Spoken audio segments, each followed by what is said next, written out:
साथियों, एक गांव में एक व्यक्ति काफी दुखी और उदास रहता था। वह हर वक्त समस्याओं से किसी न किसी प्रकार से घिरा रहता था।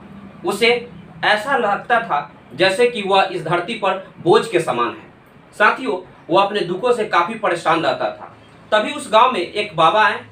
उसे जब इस बात की जानकारी मिली तो उसने निश्चय किया कि वो बाबा से मिलकर अपने समस्याओं से अवगत कराएगा और इसे छुटकारा पाने का उपाय प्राप्त करेगा। तभी वह बाबा के पास जाता है और बाबा से जैसे ही संपर्क करता है, बाबा उसे बोलते हैं कि ठीक है, हम आपके सारे समस्याओं का, दुखों का निवारण का उपाय आपको कल बताएंगे, इससे पहले कि आप मेरा छोटा सा काम कर दो। वह व्यक्ति राजी हो जाता है। बाबा बोलते हैं क्या कि मेरे काफिले में लगभग 200 ऊंट है जो आज की रात यहाँ पर ठहरने वाले हैं। तुम उन सभी ऊंटों को एक साथ बैठा करके, जब तुम बैठा दो और वो सभी ऊंट आराम करने लगे तब तुम जाकर के सोना। वह व्यक्ति समझता है क्या कि कोई बात नहीं है, ठीक है, हम ऐसा कर सकते हैं। तो वो चला जाता है और ऐसा करना शुरू करता है। जैसे ही वो ऊंटों को बैठाने की कोशिश करता है तो कुछ ऊंट बैठते हैं तो कुछ ऊंट खड़े रहते हैं।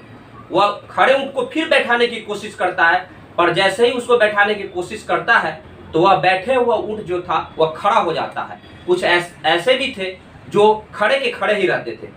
जब सुबह होती है, बाबा उससे मिलते हैं तो वह पूछते हैं कि रात में आपको कैसी नींद आई।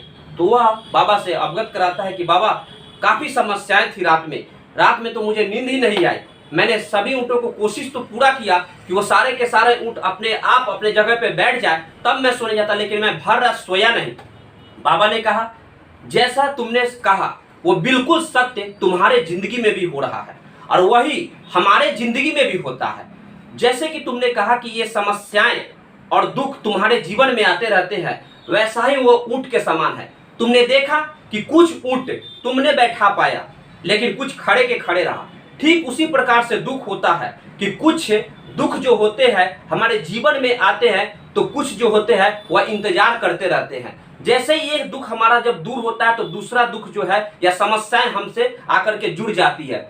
कुछ ऐसी समस्याएं होती है जिसे हम लाख कोशिश करना चाहे उसे सुलझा नहीं पाते हैं, तो उसे हमें छोड़ देना चाहिए। उसे भाग्य के भरोसे या आप उसे समय के अनुसार छोड़ दीजिए। वह समय के अनुसार खुद परिवर्तित हो जाएगा और आपके सारे समस्याएं अपने आप हल निकलना शुरू हो जाएंगे। साथियों, ये कहानी हमें ये सीख देती है कि हम भी अपने जीवन में ये सभी घटनाओं से प्रेरित रहते हैं। ये सभी घटनाओं से हम लोग अवगत रहते हैं। ये घटनाएं हमारे जीवन को उस दास्तान से जोड़ करके रखता है जो हमें भी ये एहसास कराता है कि हम इस धरती पर कुछ भी नहीं है, मात्र एक तुच्छ प्राणी की तरह है जो कि जिसका अस्तित्व इस संसार में है ही नहीं, एक बोझ के समान है।